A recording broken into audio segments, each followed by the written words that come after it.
And welcome back to Moving Conversations. I'm Brian Ritchie. Joining me as always is Nora St. John. Morning, Nora. Hi, Brian. How you doing? Doing good, doing good. Survived the storm and everything seems to be okay. As always, for those who are listening, we're recording this soon after the massive storm hit. I think it was over half of the country from Texas all the way through Yeah, New like England. 200 million people were under a winter storm watch. Yeah, I heard that there were like 800,000 people out of power in Yeah, just Tennessee yeah. alone, and we didn't lose power, but we got about a foot of snow and ice outside, and uh, I had to deal with a flat tire on my truck in the middle of a sleet storm and had to replace that. So, everything's an adventure. So I just look at it as that. I survived, and we are now on the other side of it. So that's good. Excellent. Well, I have sunshine to report since I've been talking about the fog here in California for the last empty weeks. So I'm very happy it's sunny today and it's a beautiful day. So I'm looking forward to a little time outside. Yeah, very cool. I come to Sacramento tomorrow, so I'm looking forward to it being a little bit warmer than this morning when I woke up. Believe it or not, it was 2 degrees. And yeah, I left the house. I looked at that. I said, that can't be right. There's got to be a 3 in front of that 2 or a 4. Gotta be. No, 2 degrees. It Well, was. add 50 to that and you'll get the temperature it is here. Yes, that's what I'm looking forward to. I know I'm looking at what I need to pack and I'm thinking I can pack a little warmer. This is okay. I'm cold sensitive, but I can pack a little warmer. So I'm looking forward to that. Absolutely. All right. So today, we wanted to talk a little bit, building on to our last conversation where we had Elizabeth Larkam, which was fantastic. If you have not listened to it, please check it out in the archives. And while you're there, do us a favor, hit that like and subscribe button. We really appreciate it. Comment, post, repost, all of those things. We really appreciate it. You can check us out on Instagram, Moving Convos, or movingconvos@gmail.com is the best way to get in touch with us. And without further ado, let's talk about that. But that episode was really, really good. I loved it. It was such a good conversation. And, Elizabeth is just such a deep font of, of knowledge, history, thoughtfulness.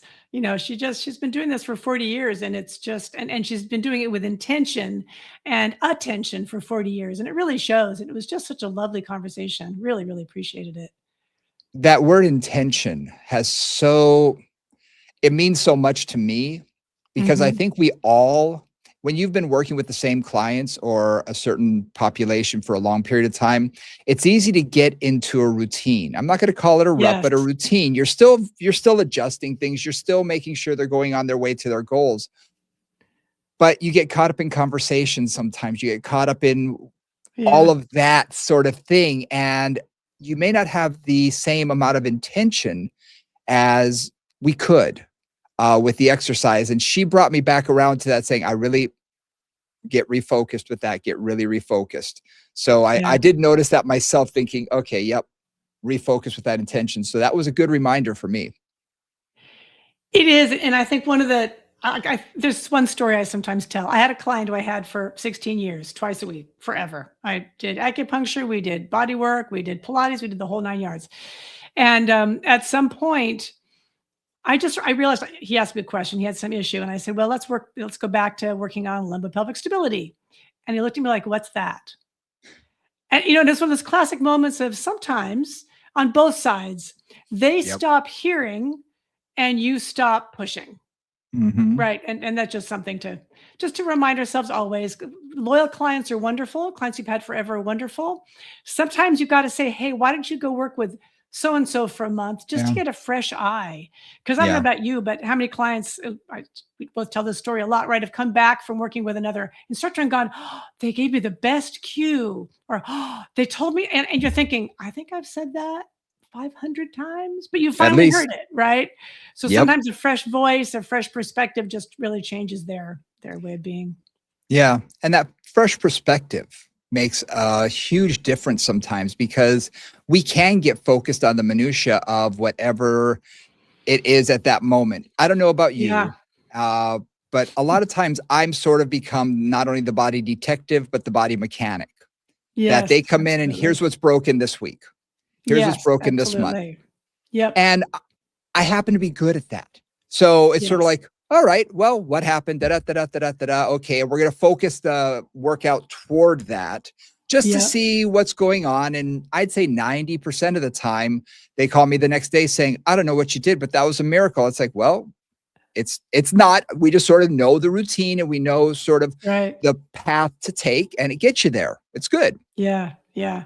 But, Exactly. if you're always in triage, it's Uh-huh. kind of hard to make that next step beyond that. And I think that's Mhm. important as well.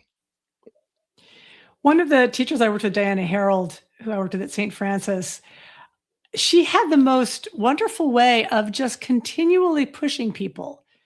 Mm, She was the nicest, kindest, most sort of feminine person I've ever worked with in a lot of ways. But boy, she would just keep moving forward. She really never rested.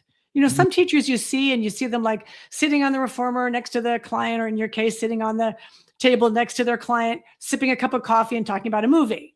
Right? It right. happens. We all know that. We all And she do. never did that. She was always paying attention. And she was always like, well, let's just do the next thing. Well, let's just do the next thing. And she really kept that forward momentum going. And I Nice. always really admired that about her. Like, no matter how many times she'd been seeing this client and how few things that client could actually do, because she tended to get a lot of the ones that were pretty, in severe shape, she always just kept it moving and kept open to the future. And it was really lovely Nice. to see, and a lovely model to pay attention to for me. Nice. Nice. Well, you and I talked about this beforehand. We haven't really discussed much on group exercise Right. because it's not something that you and I have probably done on a regular basis in years. We all Correct. may step into someone else's shoes or at a conference or whatnot. We have to do that. You know, I was talking to someone and saying, "Oh yeah, I had a class of 150 people, and we're getting them to do exercise. How do you do it with that class that big?" And I say, "The best you can, because there's Yes. you just kind of have to go with it and hope everybody's following along because it's that big."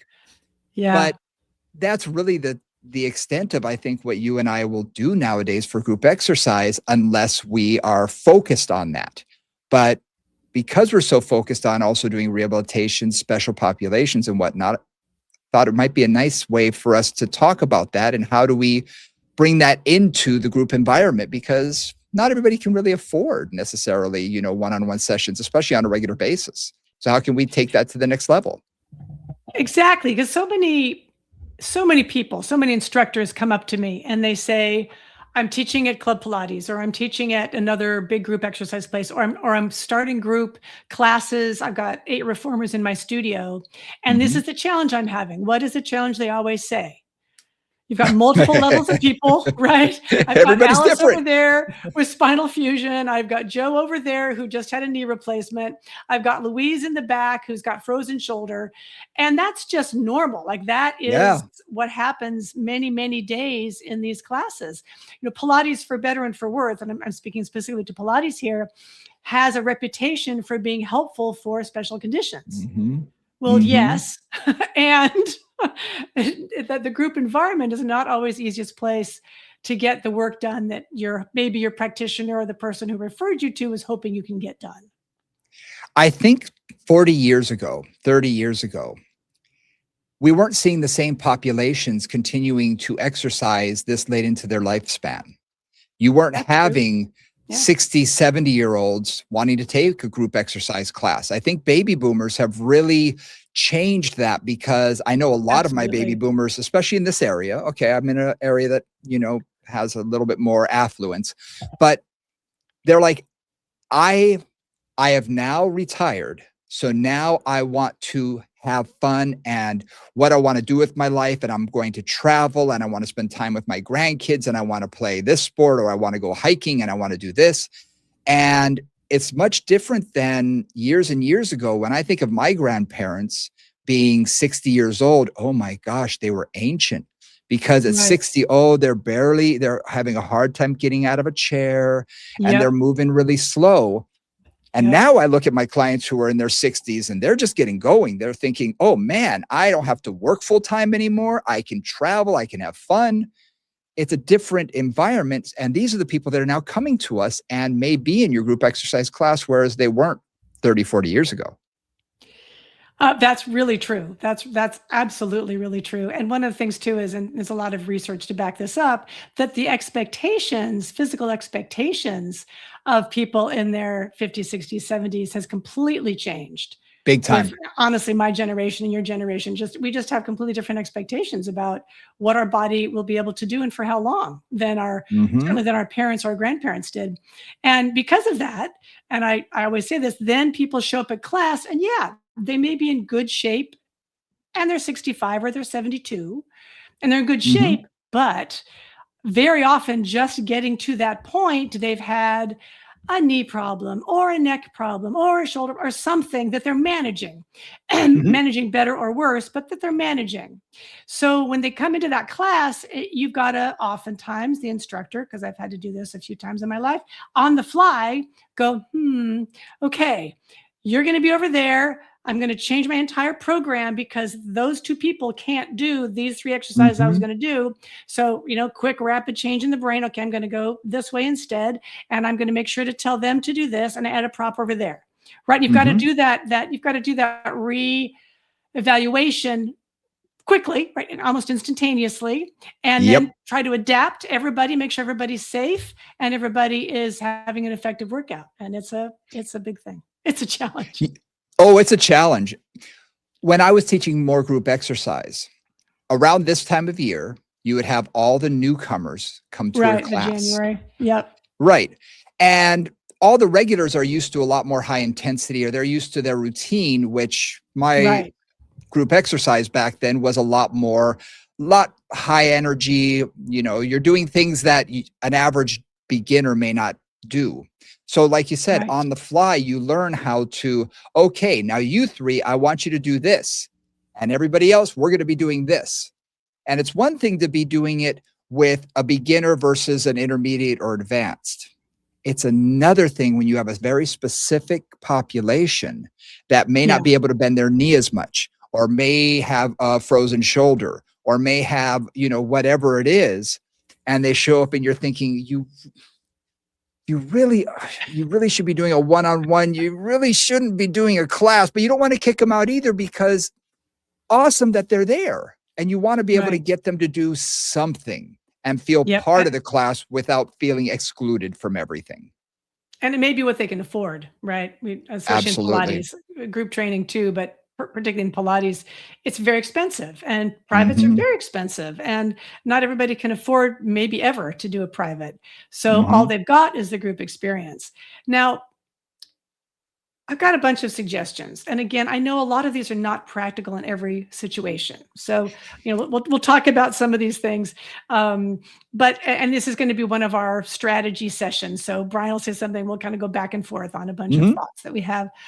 One of the things that is helpful is knowing who's coming to class. Mhm. So, oftentimes you're going to have, if you've taught group exercise for any period of time, you'll have some regulars typically in most classes. And maybe it's half the class, maybe it's 2/3 of the class, maybe it's a big transition time for a lot of reasons. So there's a whole bunch of new people all the time. And some of it is really looking at who are my regulars, because I always would look like who's in my class today and just make sure I know who's coming, because that would already set the tone a bit for me. Like then I can start to Mhm. plan ahead and know what's happening. Now, certainly in a lot of the group studios, you're going to have maybe, let's say, you've got 10 reformers. You may have 6 students who you know pretty well. You kind of got a sense of what their thing are, and then 4 new people, or at least people you haven't seen before. Mhm. So then I'm this is just my own mentality, but I'm going to gear the class towards those 6 regulars. And I know that sounds a little funny, but if I always am gearing my group class towards whatever random new people show Yeah. up, I lose my regulars. So just Mhm. as a kind of and not that I'm going to exclude the new people, but I want to try to bring the new people into the group.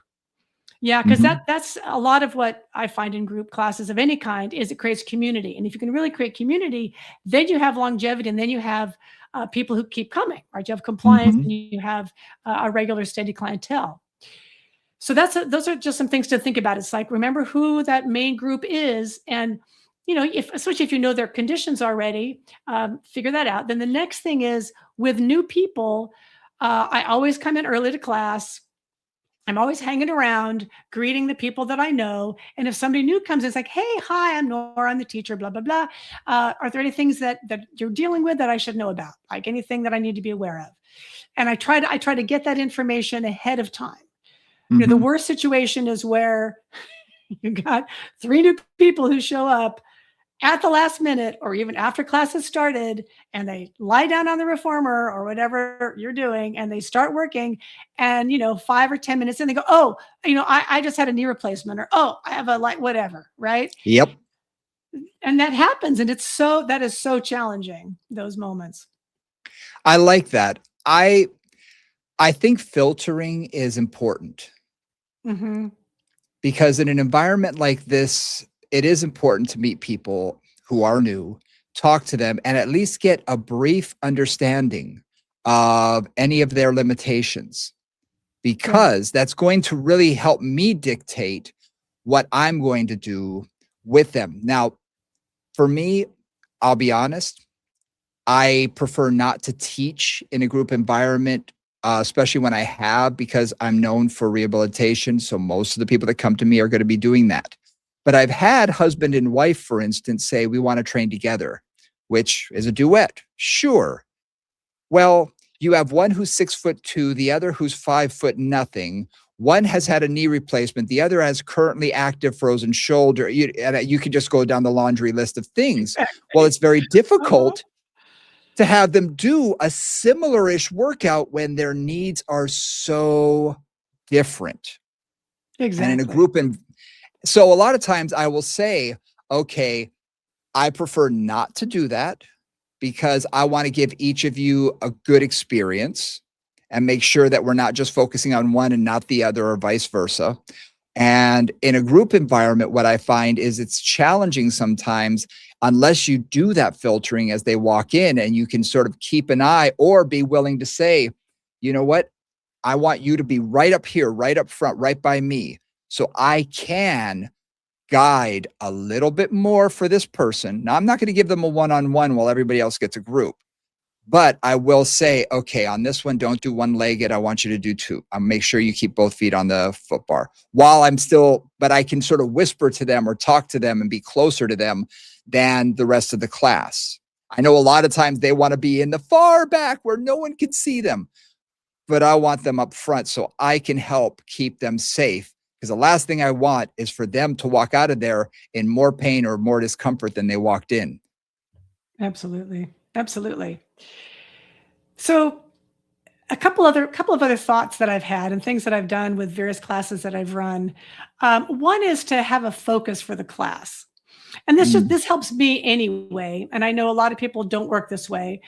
They just do a general, workout, which is fantastic. But I really find if I can just set a focus, even for myself, for like that month's classes.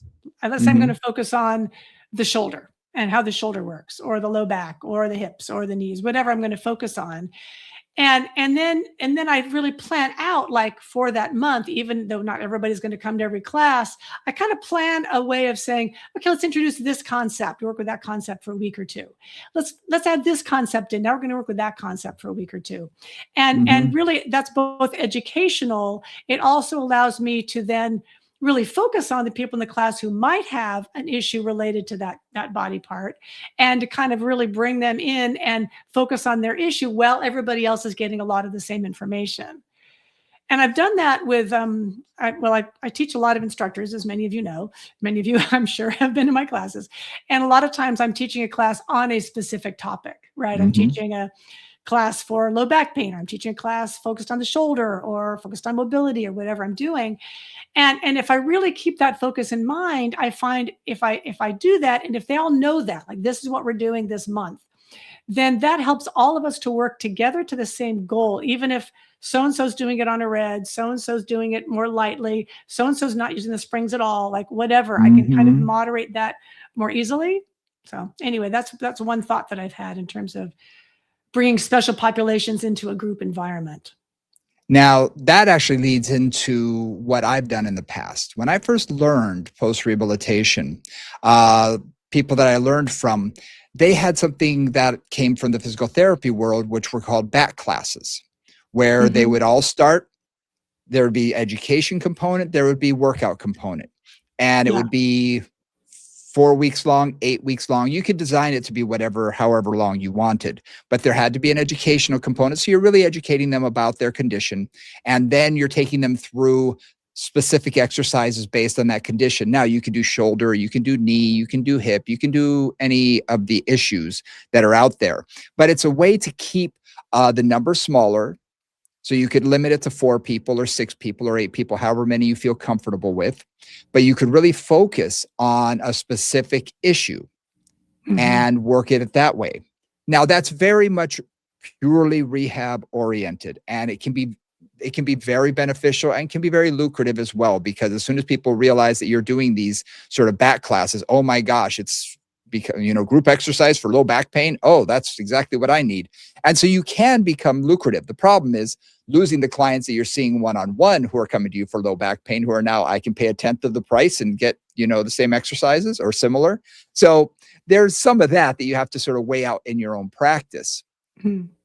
But in doing these, you also find there's some limitations involved as well, because everybody is at a different level. Some people are ready to move on and some people are moving really slow. So that becomes a challenge as well. I think too, I think that's a great idea. And I think, again, I know this doesn't work in every group environment, but I really do feel like there is a place in the group environment for things like a 4 week back focused class or a Hmm. 4 week shoulder focused class. I think you could make a play. I think you could make that lucrative and make that successful. I actually think you bring in different clients, which again, not every studio wants to bring in different clients. That would I think would eventually feed your private practice if you want to go into private practice or semi-private, duets and that kind of thing. I think it would also help legitimize you as somebody who knows something, right? Hmm. That you're not just, Absolutely. a cute, bouncy group exercise person up there who's got a lot of personality, but that you actually really have some information and you have some knowledge. And one of the things that I've said before, I'm not sure I've said on this podcast, but one of the things that I know was true in how I ran my studios when I was running it was because students were getting educated and clients were getting educated, they kept coming back. I could not get rid of Hmm. clients. They came forever. And I was looking at the studios down the street, which were doing group classes and were basically being repetitive group classes in a particular format. And they had Groupons going all the time and class Hmm. passes, and they had a constant churn of clients. I did not have a churn of clients at all. I couldn't get Yeah. them to go when I needed them to. So I really think that educational component and making it specific and making it purpose driven, however you do that, is incredibly valuable as a retention tool for clients. Couldn't agree more. Yeah, I couldn't agree more. The legitimacy aspect is really important, especially when you're getting started. Yes. So I know even for myself, just to be established when I was first getting into a club environment, and people started to know that, oh, he's the post rehab guy. Oh, I was booked and couldn't get rid of people, and I had Yeah. people hounding me. The squeaky wheel sort of thing, saying, "Do you have any time this week? Do you have any time this week?" And it was relentless. And this was Yep. in a club. So when I went out on my own, I was very frightened that, oh, I don't know if I'm going to be able to get clients. But over time, word of mouth does spread because you have lent yourself a lot of legitimacy to doing that.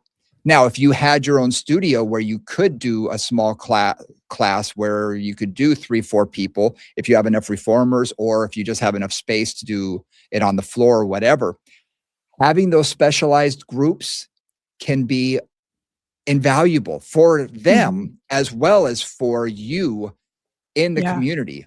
Because as soon as physical therapists know, oh, he does a back class and he's focusing on right now on people with this issue. Oh, absolutely. Let's send, I have all of these people. I'll send them to him, because they are literally looking to get rid of these clients, to get them out the door so they can have new ones come in, and you could easily be where they're sending people. That's a really good point. And I think we all we haven't talked a lot at this podcast about just creating those relationships with other rehabilitation professionals. But I know that's where so much good collaboration comes through Mhm, and so much good information goes back and forth when I'm really working with a good PT or a good chiropractor or a good massage therapist.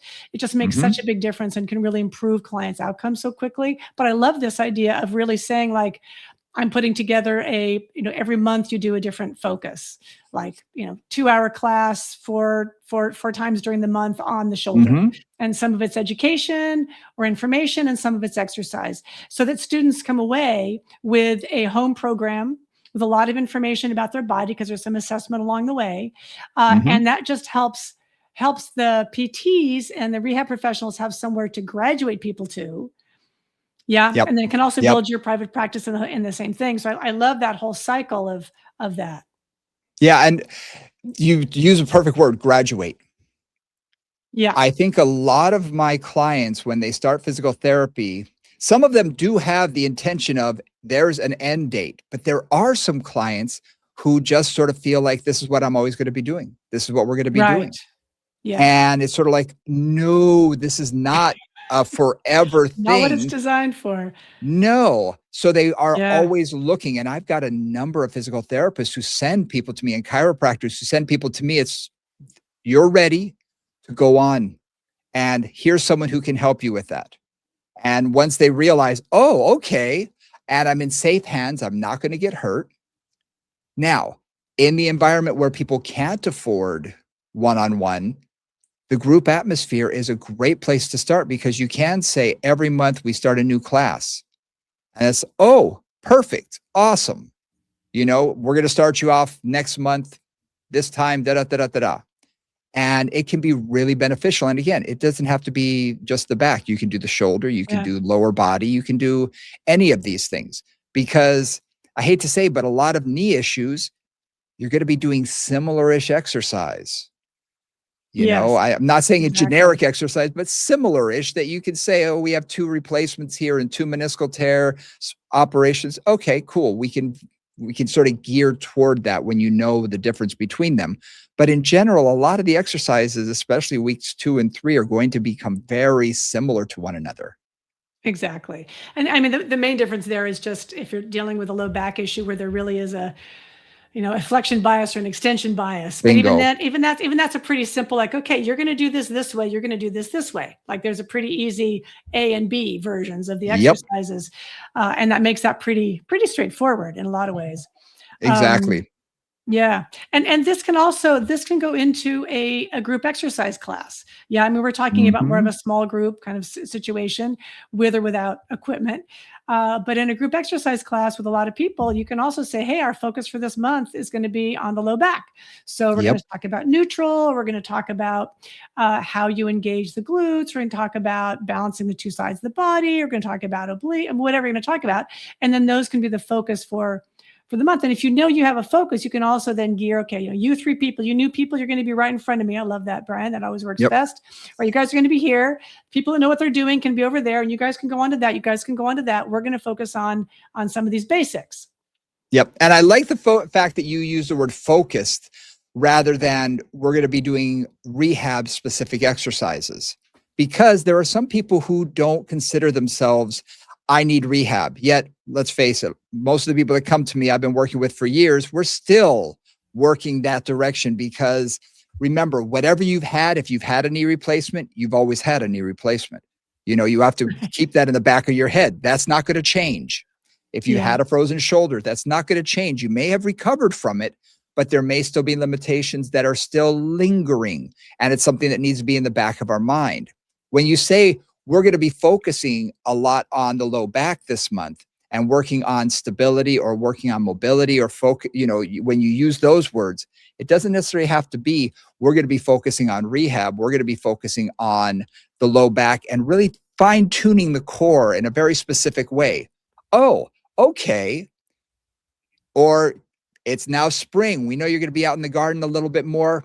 and you're going to be using your upper body a little bit, pulling weeds and all of that. We're going to do a little bit more upper body, but let's build a foundation first. So let's start off with some of the rotator cuff stuff and focus a little bit on the shoulder and keeping healthy shoulders.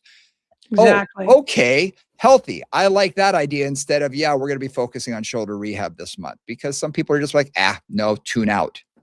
Right. No, then that's a great way to bring everybody in and Yeah. to make it about their long-term health, right? On all sides, wherever they come into, whatever, like, Yep. because again, somebody who is in great physical shape, has no back issues today, can still learn something from how to Mm-hmm. understand dynamic lumbar-pelvic control or lumbar mobility. Like, they can still learn something from that may be helpful for them in maintaining the good health that they have. So yeah, absolutely. Like, just put it as our focus is the shoulder this week or this month, Yeah. and work with that. And Yeah. then for those of you instructors out there who this all feels like slightly daunting, like, how would I do that? And I don't know what exercises I do. There's a couple things that I'll often say. And one of them is, this is going to sound funny, but it's actually true. You can do exactly the same workout and focus on almost anything. Mm-hmm. So literally, I could do a basic, whatever your basic version of a intermediate reformer program is, for example. And I could focus that on their core and their low back position and their abdominal engagement and their spinal mobility. I could take that same workout and focus on their hip placement and their pelvis and their leg alignment. I could take that same Mm-hmm. workout and focus on their shoulder placement. So you also have that ability to really focus through your cueing, because in a group environment, all you've really got is cueing, right? Is how I'm going to focus on Yeah. bringing their attention to different parts of the movement, different exercises, and then focus them in on that while they're doing it. Bringing that back to that word intention. Yep. Whatever your intention is, I can take a simple exercise, no matter what it is, and have, through my cueing, different intentions. And I can turn a lower body exercise into a core stability exercise just through my own cueing. Because now Exactly. we're gonna be working on hip mobility, but what I want you to focus on is your spinal. I can put my focus into a certain space through my language, even though we're still doing a lunge, a squat, all that kind of stuff that's very basic. Or on the reformer, if we're doing footwork, I can still be cueing them for their spine, or I can Mhm, change it up and now cue it for their hip or cue it for their mhm. knee. You do it through your language, and it's all about your intention through language that can really take them to that goal that you're looking for. And I think that's just a useful thing for any of you who teach group is using your language is what you've got. That's the tool you've got. You're not That's usually about it. demonstrating stuff much, right? You're not usually demonstrating. You don't have a lot of, you can't do a lot of hands-on. It's really all verbal. And the clearer Mm-hmm. you get at that, the better you get at that, the more effective you're going to be. And to Brian's point, a whole lot of your job, or at least this is how I take my job as a teacher, you may take it differently. A whole lot of my job is to draw the class's attention to the area I want them to focus on. Mm-hmm. So, let's focus on where your heels are hitting the footbar. Let's focus on how your low back is coming in contact with the carriage. Those are the moments of teaching and of focus. And again, if you can draw your client's attention to an area, you often then will allow them to feel like, oh, that doesn't feel so good. Maybe if I do this, it's better. So if they're paying Mm-hmm. attention, they can also make better choices and self-correct, which is a really useful thing, which attention brings them. And as a group instructor, that's what separates, mediocre from great. Yeah, absolutely. I've been in some classes before where you can just tell the instructor is going through the motions. They have their repertoire, they have their choreography. We're going to do these 10 exercises, and here's how we're going to do them. And they say the same thing each time they do it. And you can tell they're bored with it.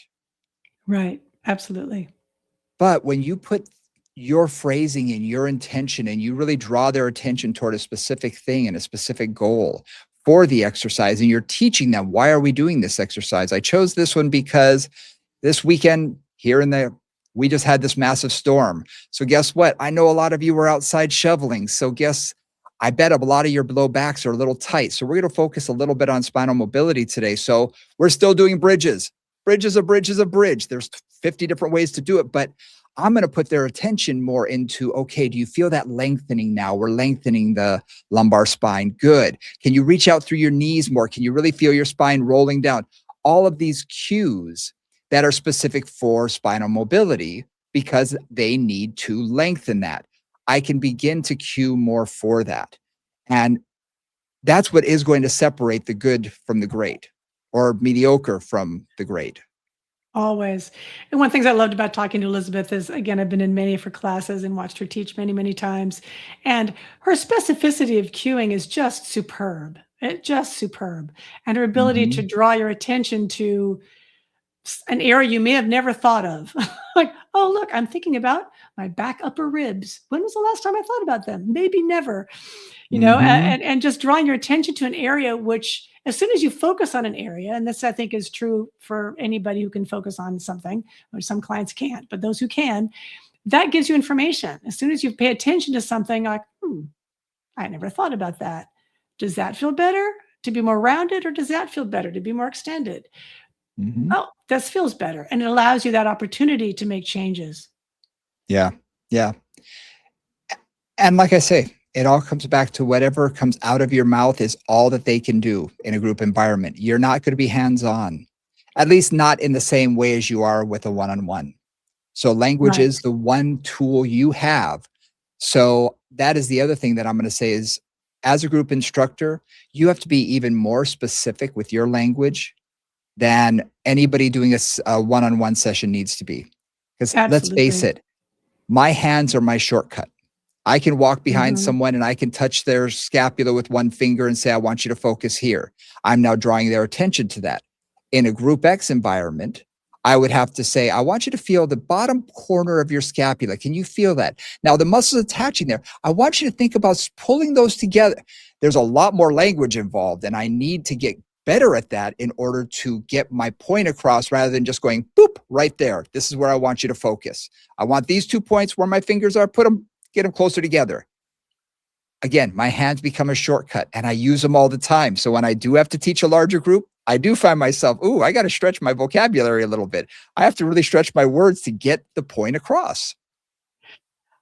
I also recommend, although we don't always do it, but I recommend too recognizing whether your cues are actually successful or not. Ah, yes. Because there's so often when I'm thinking of, I've watched many people teach over the years, but watching one particular teacher teach, she had the spiel down. She was Hmm. saying all the right things. This was in her test out. None of them were landing on the client.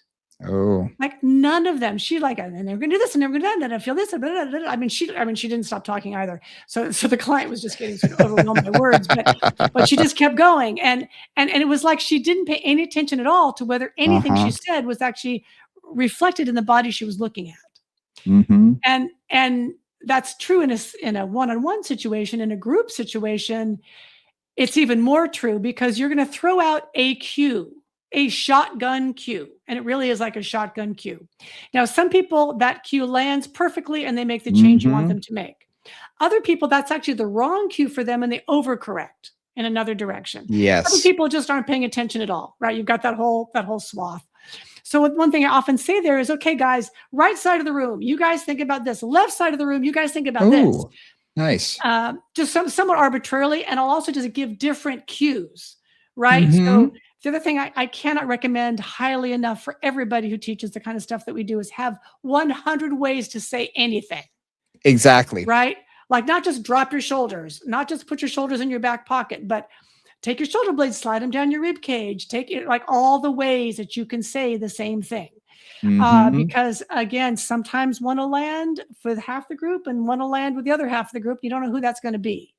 Yep. So, having multiple ways to say the same thing is critical. And I will say this, if you take another person's class, steal. Exactly. Still from the best. If you I, find a I cue and like it, do it. Absolutely. It's like the great steal from everybody else. And it's true. I remember I was sitting in on a course by Nico Gonzalez. He was teaching a course and, we were at a conference and I was sitting in the back of the room and he said, one of the cues. And I was like, I love that. And I went up to him later saying, I'm stealing that. He laughed and he said, oh, I got it from so-and-so. So we're literally all using Yes. each other's languages. And Yes. that works. But again, how many times have you been in front of people? One thing doesn't land. Next thing doesn't land. Third thing doesn't land. You have to keep going, because if you don't, you either give up on the exercise because they're just not going to get it, or people, what I see a lot of teachers do is just give up and just, well, fine, screw it. Okay, just let them do the exercise. And they let it go instead of making sure that it really lands with them. Because if you just let it go today, they may be ingraining those bad motor patterns for the next time you have them do the same exercise. So now it's like, I was guilty of that with one client, and they came back to me and they were still doing it wrong. And I thought, oh, so literally re-education began. Well, why didn't you teach me this before? I said, yeah, I should have, but it took us I gave up 4 too sessions. soon. I gave Yeah. up too soon. And I Yeah. realized that it was years ago, and I got him back and I'm thinking, oh my gosh, they're still doing the exact same pattern. Well, sometimes we need to just dig deep and keep going and keep digging until we get what we are looking for. So you need to have, like you said, 101 ways to say the same thing, or find another way to do the exercise so that they can be successful, and then almost a regression to get them to progress. Take a couple steps back. I say, it's a cha-cha. You take a step back to go forward. You don't just always move forward. So Right. sometimes you have to do that.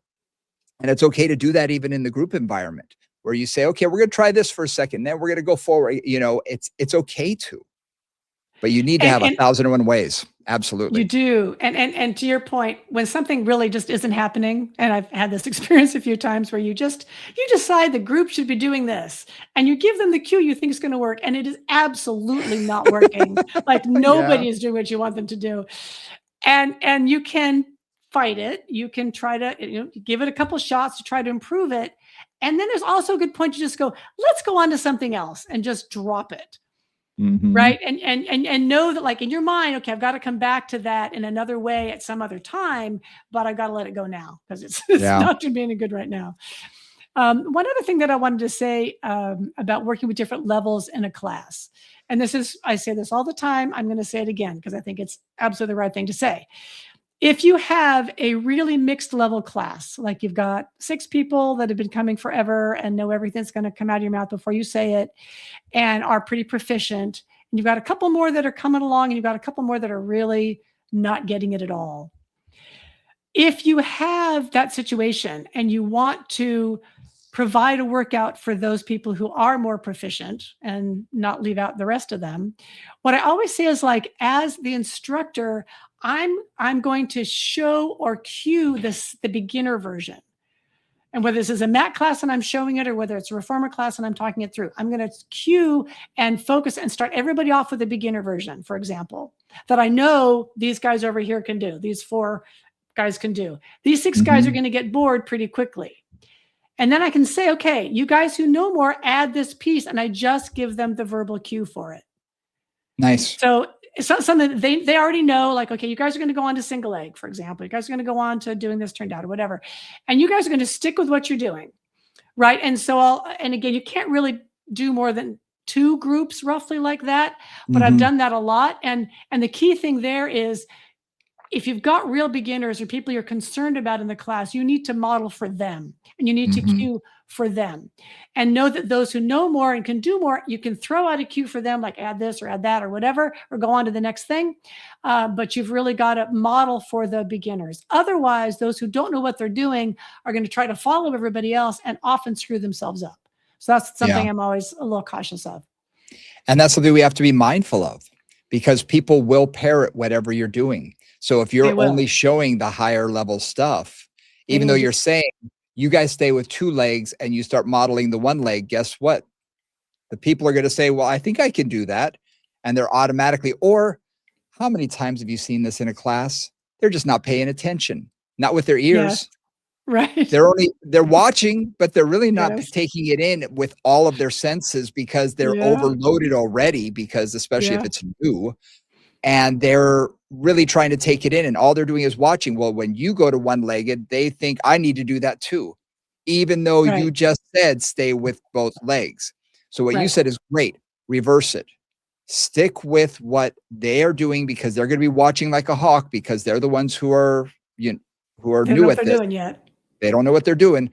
And the more advanced people, they kind of do. And if they've been with you for a while, they probably know the routine-ish that you can say, go to single-legged, go to this, go to that. And they're going to say, oh, okay, I can do that.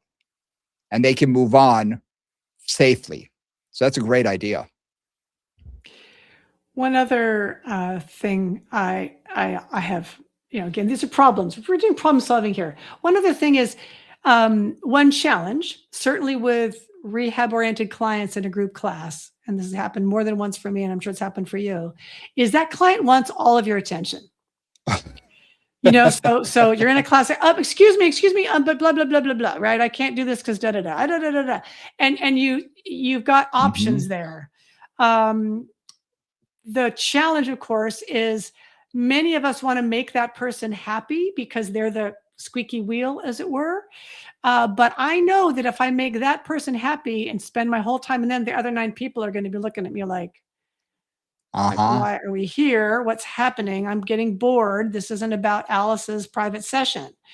Yep. So one of the things with that is in the moment to be able to say, hang on, like hold that question and let's talk after class. Like just being very clear. Exactly. Don't say it with any frustration. Just like, hey, thank you for you've got a lot of really good questions, but in this environment, I can't really take time to answer that because we have to keep moving. But let's come talk after class, right? So just find ways to just do that, to redirect, if you will, the noisy Redirect. wheel.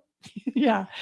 And then the other Yeah. thing is then after class, talk to them and say, and do not be afraid. And I'm sure different studios have different policies on this. So if I'm going against your studio policies, forgive me. But if you need to fire somebody from a class or tell them Yep. they can't come, that's actually you have the right to do that. And you need to take advantage of that in certain situations. If somebody's absolutely not, and I'm thinking of one client particularly who was in some group classes with me for a while, and she had more things going on than I could possibly imagine. I think she had lumbar spinal fusion. She had a hip replacement. She had some cervical issues. She was looking at a cervical spinal fusion, and she insisted on doing everything in the class. And I'm like, this is just not appropriate for you. And she wouldn't take my cues or anything. And I basically had to say, I'm sorry, but I can't let you come to class anymore. This is not appropriate for you. And she was, she was sort of furious, and she was, I'm sure she badmouthed me on social media, which fortunately there wasn't much of then. But I was like, I can't be responsible for you. You're not responsible for yourself, and I can't be responsible for you. And you are kind of a walking time bomb. So anyway, I know that's a little extreme, but those will happen. And if there's really a client who just should not be there, you need to have that difficult conversation or have your studio manager have that difficult conversation. 100%. You need to keep them safe, even if it's safe from themselves. That's your job. Exactly. Because there's a lot of people, and you and I have done this many times when we taught our classes. And I've had people say, but I really want to do this, but I really want to do this. And finally, I had to tell them as instructors, you can do anything you want. That is your body. You've got this issue. But if you continue down this path, there are going to be consequences, both positive and negative. And as long as you're willing to go down that path and suffer or achieve those consequences, fantastic. That is up to you. I am not going to wake up tomorrow morning in the pain that you're going to be in. So for me, it really doesn't make a difference. So for an instructor, this is what I've told them. For a client, you have to really choose your words carefully, because I've had to do this with clients who really want to take yoga, for instance, and they've got several herniated discs in their lumbar spine, and they want to do wheel and all of this back, all of these exercises that are contraindicated for their condition. And you just have to say, this is probably not the best idea for you. Now, there are some exercises that you can do once we get you stable, but certain exercises within the traditional repertoire of yoga probably are not going to be the wisest for you. And I can't trust that your instructor is going to understand what you can do.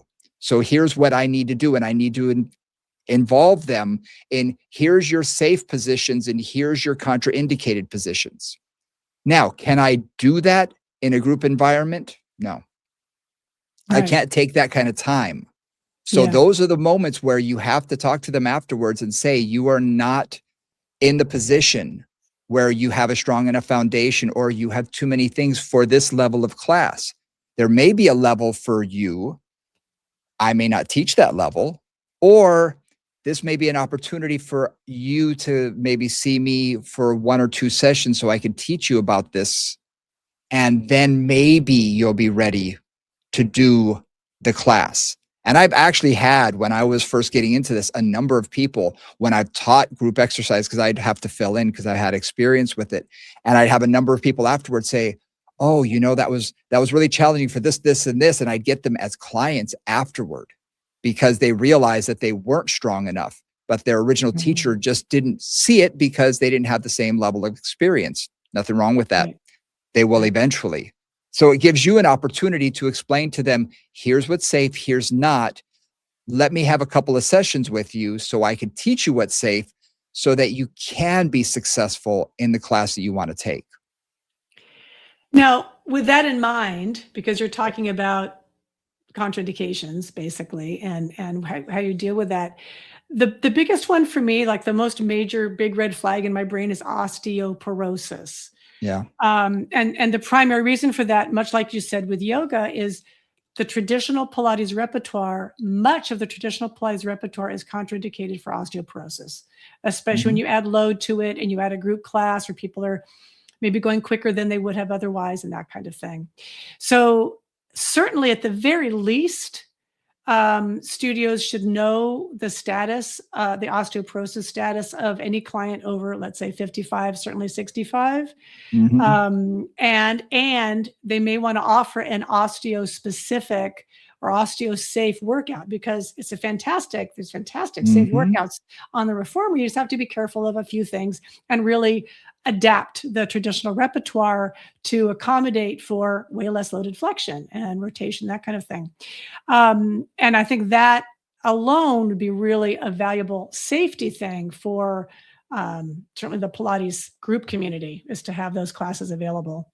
And talk about marketing. If you could have an osteo safe class, you could have a line out the door, because there's a lot of people who are in that category who do want to do Pilates, but they're told you cannot do flexion, you cannot do rotation. Right. And you look at the repertoire, like you said, and it's, oh my gosh, that's, 40% right there, out the door. Exactly. Okay, now what? But Yeah. like you said, there's a lot that can be done. So if you can focus on that, oh my gosh, that right there, that's a huge selling point. Huge selling point. And you can keep them safe and get them to where they want to be and make them successful. Right. And one of the things, I was talking to a teacher about osteoporosis the other day, and she said something really clear, which was Pilates may not improve bone density, but it decreases the likelihood of falling. It improves Mm-hmm. posture and decreases the likelihood of falling, improves balance, improves strength, improves support, all those kinds of things, all of which make it less likely that somebody will fracture. So again, it's like, what skills are you building? And I know personal training can usually do more weight and more Mm-hmm. resistance, and probably has, well, I know there's a very specific weight training program for osteoporosis, Sure. which can genuinely somewhat change bone density over time. But any of the work that we do that creates more confidence, more strength, more ability to balance, a better posture, all those things are going to, again, make it less likely that person will fall and fracture or cause trouble that way. Mm-hmm. Another special population class that I think is really useful is postnatal. Big time. Because like the contraindications for certainly prenatal is like it changes about every semester, every trimester, and changes a Mm-hmm. lot. Like, okay, now I can't be prone. Now I can't be this. Now I can't be that. Now I have no hip flexion and no lumbar flexion. So working through classes like that, I think, is another really great specialty that I'd love to see more group classes for pre-postnatal. I think it would just And be there, very successful. yeah, there's a lot of resources out there, especially A for pre lot. and postnatal right now. I can't Yeah. tell you how many courses I've seen when I've been traveling at conferences and things like that, where there is a specialty on that. And Yeah. that is huge. And if you could do a class, and maybe you have a first trimester class or a second trimester, Right. or whatever you want to do, and especially post Yes. pregnancy is huge. Yes. I that's that right there is an underserved market, to say the least.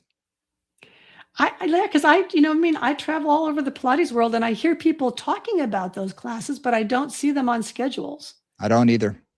I see privates and that kind of thing, but really, um, one of my teachers, I should say, one of my teachers in Oakland runs two things. She has a foundation mat class, which is an 8-week course. It's all mat and it's basically back safe mat stuff. Mhm. She just teaches all the foundations of Pilates and all the breathing and all that stuff. And by the time students are done with that, number one, they often feel a whole lot better. And number two, they're absolutely ready for whatever the next step is. And so I just wanted to bring that up because I think that's a really nice way to do that and to get like a back safety into their foundation as a Pilates Mhm. practitioner.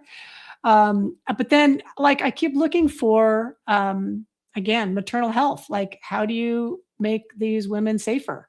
And I think a Mhm. group class is really kind of critical for that because a lot of them, if they're having their first or their second child, can't afford anything else, either time Mhm. wise or money wise. So anyway, so I want to encourage that for those of you who are out there. Start it up. Go for it. Do Yes, something.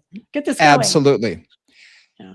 So you can see that there's while there are some limitations in the group environment, I think more of the limitations are within the teacher, because if you Yeah. really think about it, you can overcome a lot of these through Yeah. modification, through specialization. You can actually create something that could set you apart and make you stand out rather than just be one of a million.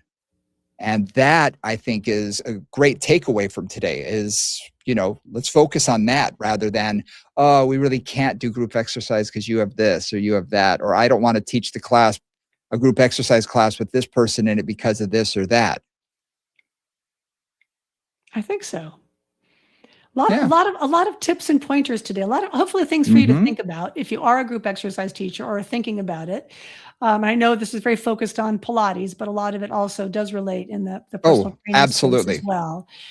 Just think about it, and if this appeals to you, if you love teaching special populations and you want to make it more accessible to a wider variety of people, then think about running some specialty courses or running some specialty Hmm. classes, and just find out how to do that. Work it out. You all have Yep. many of you have the information, and And I'm if here if you need more help. exactly, and if you don't, then people like Nora and I, we teach these kind of classes that we can help put you in the right direction. So, okay, here's how to keep these people safe while still getting them to succeed at their fitness challenges and goals. So Exactly. it can be done. All right. Well, I think we did a lot today. Thank you guys very, very much for joining us. We really appreciate it. Again, hit that like and subscribe button. We really appreciate it. And every comment you leave is highly appreciated by both of us. You can always reach out to us email, movingcombos@gmail.com. You can also do it through Instagram. Moving Combos on Instagram is probably where we're the most active. So for Nora St. John, I'm Brian Ritchie. We'll see you all next week. I have one last thing, and don't forget the Oh, YouTube channel. Sorry. yes. Sorry. Yes. YouTube So under go to my Brian name, Ritchie for Brian Ritchie. YouTube. Right. And again, you don't need to watch the podcast on YouTube, but Brian's posting a lot of shorts on there, a lot of little things. So That's take right. advantage of that as well. All right. So thank you guys. Be well. We'll see you again next week. Bye bye.